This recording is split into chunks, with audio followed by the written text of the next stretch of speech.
Hello दोस्तों, कैसे हैं आप लोग। अब स्टडी हुई आसान जब नॉलेज मिलेगा फार्मा का, जो आपको बनाएगा एक परफेक्ट फार्मासिस्ट। शिक्षा है सभी के लिए और फार्मा है सबके लाइफ के लिए। जय सेवा, जय शिक्षा। तो हेलो डियर स्टूडेंट्स, कैसे हैं आप लोग। मेरा नाम है दीपक और हम पढ़ रहे थे pharmaceutical inorganic chemistry. Pharmaceutical inorganic chemistry में हम रेडियो फार्मास्यूटिकल्स, जो बहुत ही इंपॉर्टेंट यूनिट है as an pharmaceutical inorganic chemistry के सिलेबस के हिसाब से, तो हम यूनिट के बहुत सारे पार्ट को डिस्कस कर चुके हैं। उस पार्ट में मैं बेसिक से लेकर एडवांस तक आपको चीजें सब कुछ समझा चुका हूँ और बता चुका हूँ। तो इस तरह से हमने आने वाले लेक्चर्स की एक भूमिका बांध दी है कि हमें एप्लीकेशंस पढ़ना है, पार्टिकल्स के बारे में पढ़ना है और डिटेक्टर्स के बारे में पढ़ना है। तो डिटेक्टर्स के बारे में पढ़ने से पहले एक चीज आप ऐसे जान लो कि रेडियो एक्टिव सब्सटेंसेस जो हाई मोलिकुलर वेट के होते हैं, हाई मोलिकुलर वेट के होने के साथ साथ वो अपनी रेडियो एक्टिविटी शो करते हैं और कुछ टाइम के बाद अपने आप डिसइंटीग्रेट या डिके होने लगते हैं। आपके लिए नया वर्ड है डिके, ठीक है। तो मैं आपको जो समझा रहा हूं उसको आप ध्यान से सुनिए, ठीक है। डिसइंटीग्रेशन का मतलब होता है टूटना और डिके का मतलब होता है थोड़े टाइम से उसकी एक्टिविटी या रिएक्टिविटी कम होना, या फिर ऐसे शॉर्ट में समझ लो खराब होना, ठीक है। एक्टिविटी कम होना या फिर खराब होना, इसको बोलते हैं अपन डिके। डिसइंटीग्रेशन का मीनिंग समझे, मतलब टूटना। तो अपन इसी चीज को डिस्कस कर रहे थे कि रेडियो एक्टिव फार्मास्यूटिकल्स जो होंगे उसमें रेडियो एक्टिव सब्सटेंस होंगे, as a radio active isotopes use होंगे। तो वो टाइम के साथ डिके होते हैं और इस डिकेइंग की प्रोसेस को एक स्पेसिफिक वर्ड से डिफाइन किया जाता है जिसको बोलते हैं हाफ लाइफ, ठीक है। तो अपन आज हाफ लाइफ के बारे में ही डिस्कस करेंगे। Half life is a time that's required for any radio active substances to decay to 1/2 of its original value at a given point. ये मैंने इंग्लिश में डेफिनेशन बताई, अब मैं आपको इसको इंग्लिश की जगह हिंदी में समझाता हूं, ठीक है।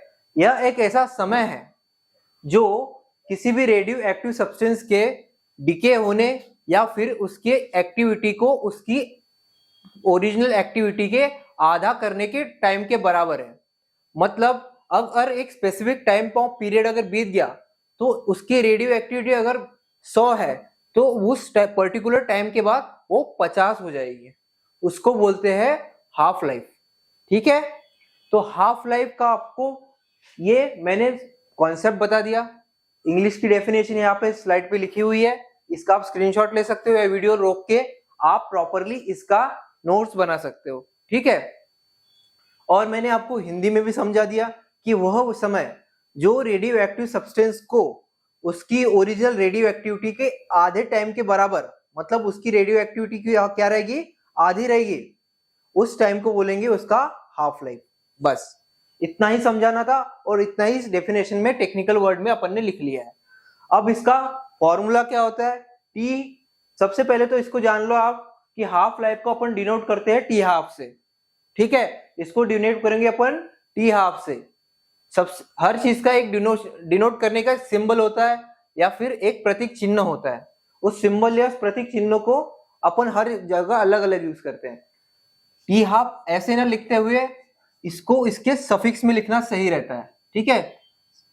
मतलब उसके टी के नीचे में थोड़ा सा, है ना, छोटे अक्षरों में, तो इसको बोलते हैं अपन टी हाफ। टी हाफ अगर कहीं पे लिखा मिल गया तो इसको आप क्या समझेंगे, हाफ लाइफ, ठीक है।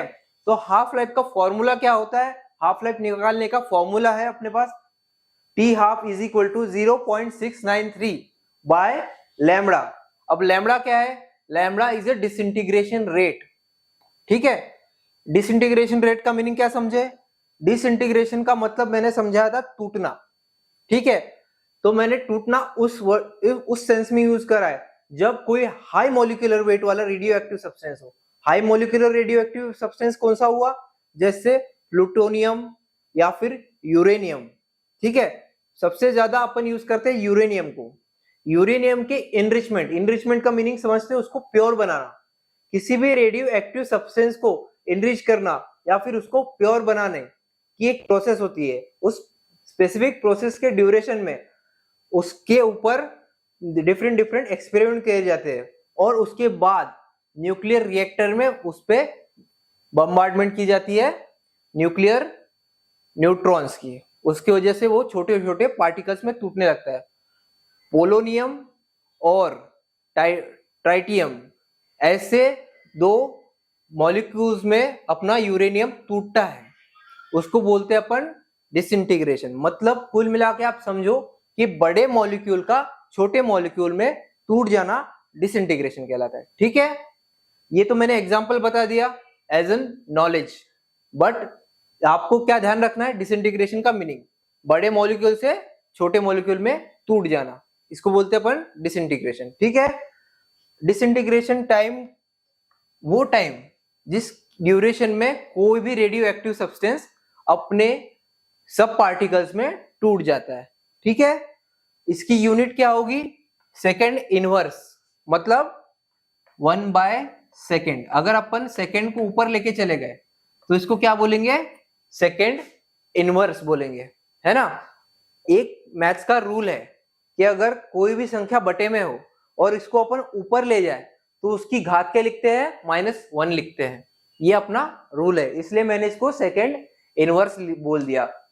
और इसको अगर इसकी घात -1 रहती है तो इसको इनवर्स बोलते हैं, है ना, माइनस रहती है तो इनवर्स बोलते हैं। ठीक है, आई होप आपको ये चीज समझ में आ गई होगी। अब जैसे कि मैंने बताया कि इसका फॉर्मूला है टी हाफ बराबर 0.693 बाय लैम्बडा। लैम्बडा क्या है, डिसइंटीग्रेशन टाइम है, उसकी यूनिट है सेकेंड इनवर्स। अब सर इसका कोई एग्जांपल तो हमें दीजिए कि सर हमें कैसे समझ में आएगा कि भाई किस तरह से कोई चीज डिसइंटीग्रेट हो रही है या कोई रेडियो एक्टिव मटेरियल किस तरह से डिसइंटीग्रेट हो रहा है ना। तो इसका एग्जांपल आप लिखो, फेरिक सिट्रेट जिसका मॉलिक्यूलर वेट होगा, मॉलिक्यूलर वेट नहीं, एटॉमिक वेट, एटॉमिक नंबर 59, है ना, उसका एटॉमिक नंबर होगा 59 और उसकी जो रेडियो एक्टिविटी होगी वो रेडियो एक्टिव होगी 64 माइक्रो क्यूरीज। ठीक है, 64 माइक्रो क्यूरीज। अब इसका मैं पूरी तरह से एग्जांपल लेके आपको बताता हूं किस तरह से कोई चीज होती है ना। तो सबसे पहले आप इस चीज को नोट डाउन कर लो या फिर इसका स्क्रीनशॉट ले लो प्रॉपर वे में। ठीक है, मैं आपको 2 सेकंड का टाइम दे दे रहा हूं, आप आराम से ले लो। ठीक है, अब हम फेरिक सिट्रेट को किस तरह से वो डिके हो रहा है उसके बारे में अपन डिस्कस करते हैं चीजों को, है ना। आई होप आपने इसका स्क्रीनशॉट या फिर रोक के इसको लिख लिया होगा। सर क्या सिर्फ एक ही एग्जांपल है, एक ही एग्जांपल नहीं है बेटा, बहुत सारे एग्जांपल है। अब कौन से एग्जांपल है ये भी आने वाले क्लासेस में मैं बताऊंगा। ठीक है, क्योंकि अभी अपन ने पूरी तरह से मटेरियल्स के और रेडियो एक्टिव आइसोटोप्स के वो एग्जांपल नहीं जाने जो अभी मॉडर्न वर्ल्ड में यूज हो रहे हैं। उन मॉडर्न वर्ल्ड में यूज होने वाले उन एग्जांपल्स को आपको समझना है, जानना है। तो आपको एक स्पेसिफिक चीज ध्यान रखनी होगी कि अगर आप ट्रेडिशनल तरीके से चीजें पढ़ते चलेंगे तो आपको ज्यादा फायदा नहीं मिलेगा, बट आप अगर एडवांस तरीके से चीजों को पढ़ोगे और उनको इंप्रूव करते रहोगे तो आपको उसका हमेशा फायदा मिलता रहेगा। ठीक है, तो मैं एग्जांपल की बात कर रहा था, फेरिक सिट्रेट।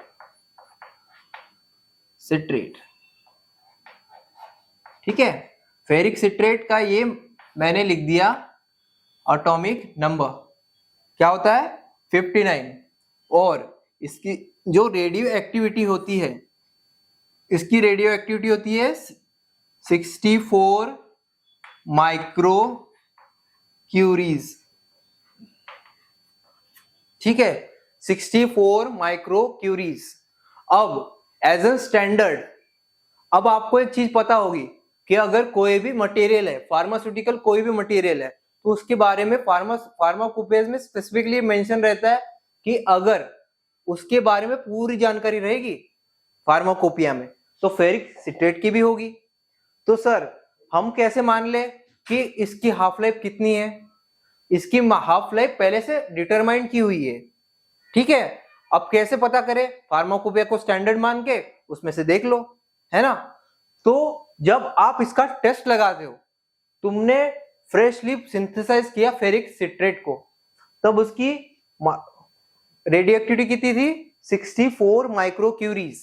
बट अगर तुम फार्माकोपिया के स्टैंडर्ड्स के हिसाब से चलो, तब तुम फॉलो करोगे इस चीज को कि सर हमने बुक में देखा, तब हमने पता चला कि इसकी हाफ लाइफ है 45 डेज, मतलब 45 दिन के बाद इसकी जो रेडियो एक्टिविटी होगी इसके ओरिजिनल की कितनी हो जाएगी? आधी हो जाएगी।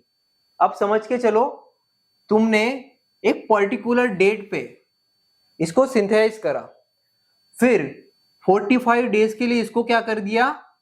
स्टोर कर दिया। 45 डेज के लिए इसको हमने स्टोर कर दिया। फिर क्या होगा? हम जब 45 डेज के बाद 46वें दिन देखेंगे, तब क्या होगा? इसकी रेडियो एक्टिविटी रह जाएगी 64 की जगह 32 माइक्रो क्यूरीज। ठीक है, 64 की जगह 32 माइक्रो क्यूरीज ये रह जाएगी ओनली ऑन 45 डेज। आप इसको रोज निकाल के अगर बोलोगे कि सर हम तो इसको रोज निकाल के देखेंगे कि इसकी कितने कम हो रही है, तो ऐसा नहीं करना है। क्यों नहीं करना है? रीजन मैं तुमको बता रहा हूं क्यों नहीं करना है। अगर तुमने उसको निकाल के देखा तो वो एनवायरनमेंट की एक्सपोजर में आएगा, और एनवायरनमेंट में क्या है? एक फ्री एनर्जी की एक वेव चलती है। उस वेव की वजह से उसका डिसइंटीग्रेशन बढ़ सकता है, जो तुम्हारे फेरिक सिट्रेट के मॉलिक्यूल्स है और फास्टली टूट सकते हैं। तो ये तुम्हारा एक्सपेरिमेंट फेल कर सकता है। समझ में आ गई बात? तो तुमने 45 डेज के बाद देखा तो 32 माइक्रोक्यूरीज इसका तुम्हारा क्या निकल के आया? रेडियो एक्टिविटी निकल के आया, जो तुमने 45 डेज पहले बनाया था। 45 डेज कितना था? 45 डेज पहले 64 था, 45 डेज के बाद 32 हो गया। उसी तरह अगर मैं बात करूं तो और मैंने 45 डेज हो जाने दिए, और मैंने 45 डेज हो जाने दिए, फिर क्या हुआ? इस 32 का कितना हो गया? 60 माइक्रो क्यूरीज। 60 माइक्रो क्यूरीज जो इस वेव में था, इसका भी आधा हो गया, मतलब कितने दिन बीत गए? 45 प्लस 45 90 दिन बीत गए, और ये कितना रह गया? 16 माइक्रोक्यूरीज रह गया। इसी तरह से अगर अगले भी अपन 45 डेज बीत जाने दे, है ना, 45 डेज फिर से बीत जाने दे, फिर क्या रहेगा इसके पास?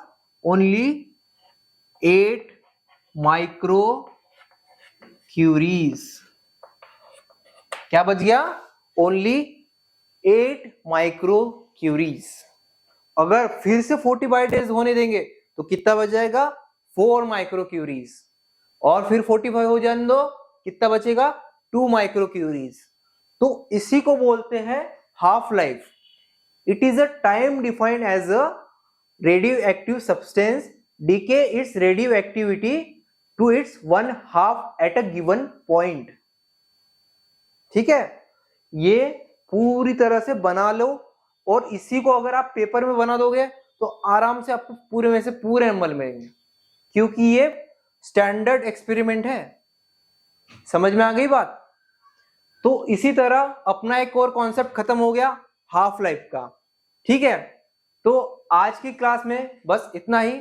मिलते हैं आपसे अगली कक्षा में, तब तक के लिए धन्यवाद। जय हिंद। Damn.